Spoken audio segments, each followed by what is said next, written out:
Well, first of all, in the matter of the governor's presentation, I mean, I understand it was a joint budget presentation as well as a state of the state. So it lacked some of the soaring rhetoric that we so often get from the state of the state address, and was primarily about dollars and cents and dwelt with the issues, which may in the long run not be a bad thing.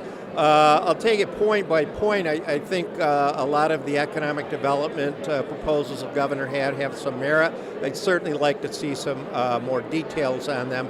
But I was particularly pleased with the attention that he seems to be devoting to upstate and acknowledging the problems and the very unique issues that we have upstate.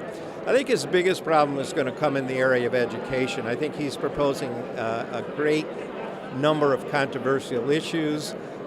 He's talking about expanding the teacher review process, talking about schools that are considered underperforming after a 3-year period. If they don't change it around, having an outside entity take over and make some dramatic changes in the way they operate. I think the education agenda will kind of come front and center as the most controversial part of that. One of the interesting things in one of the big issues that he kind of answered fully at the end was this $5.4 billion settlement from the banks, how that money would be used. Many of us have advocated that a portion of that be used to eliminate the gap elimination adjustment, which is a very serious need for our schools, particularly in upstate. That was not included in part of that $5.4 billion, which caught me a little bit by surprise. If he wanted to focus on education, I think that would have been a great way to do it. He's talking about infrastructure, which I agree needs some assistance.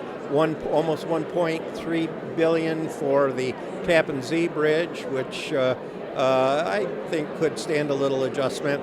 $850 million in a debt that we owe the federal government. So there's, as with everything, there's some good and bad.